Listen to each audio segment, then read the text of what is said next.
আসসালামু আলাইকুম। আহ, চারপাশে সবুজ আর সবুজ, ধান আর ধান। হ্যাঁ, ধানে যেন ভরে গেছে, একেবারে সবুজে মাঠ ভরে গেছে। তো 4-5 দিন ধরে আপনার বৃষ্টি হইতেছে। তো বৃষ্টিতে আপনার প্রত্যেকটা জমিতে পানি বেঁধে গেছে। তো এখানে মিরাজুল ভাই কাজ করতেছে।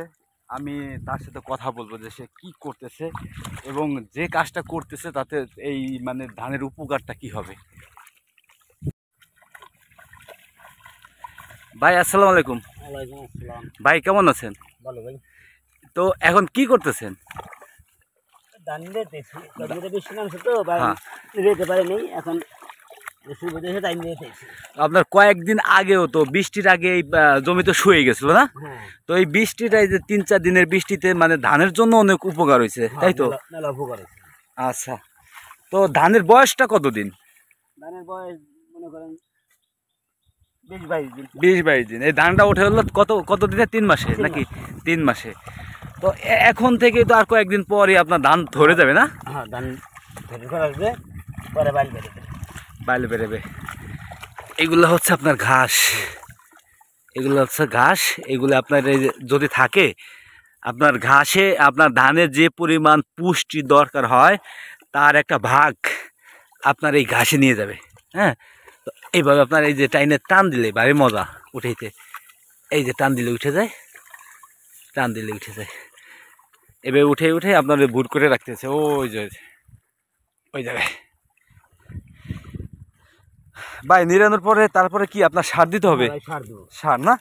কি কি সার দিবেন? ইউরিয়া সার দেবো, পটাশ দেবো, ডিএপি দেবো।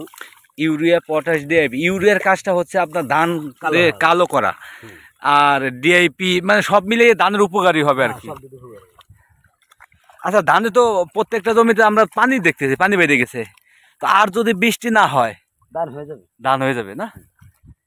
প্রিয় দর্শক, আমাদের এলাকায় আপনার এই সব জমিতে কয়েকদিন আগে পাট ছিল, পাটগুলো কাইটে নিয়ে গেছে।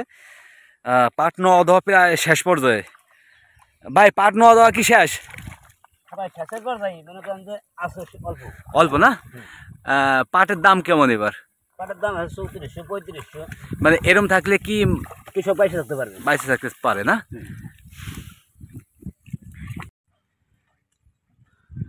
পাশের জমির চাইতে এই ভুঁইটা মানে একটু কালো কম। তো আমরা মনে করতেছি যে ভাই বললো যে আপনার এই জমিতে যখন আপনার নিড়ানোর পর সার দিবে, হ্যাঁ, সার দেওয়ার মনে করেন 1 সপ্তাহ পরেই এই ধানগুলো আপনার ভালো সোপ হয়ে যাবে গা, সোপ হবে। আর প্রত্যেকটা ধান আপনার কালো হয়ে যাবে গা, হ্যাঁ, কালো হবে। তো এই হচ্ছে আমাদের গ্রাম। আপনি যেদিকে তাকাবেন শুধু ধান আর ধান। এই যে আষাঢ়ে বলকের ধান, এই ধানেই আমাদের এলাকার যারা আছে আপনার সারা বছর, হ্যাঁ, তো এই ধানই যখন তাদের গোলায় উঠবে তখন সারা বছর, 1 বছর আর তাদের আর কোনো ধান নিয়ে মানে খাওয়ার নিয়ে কোনো টেনশন থাকে না।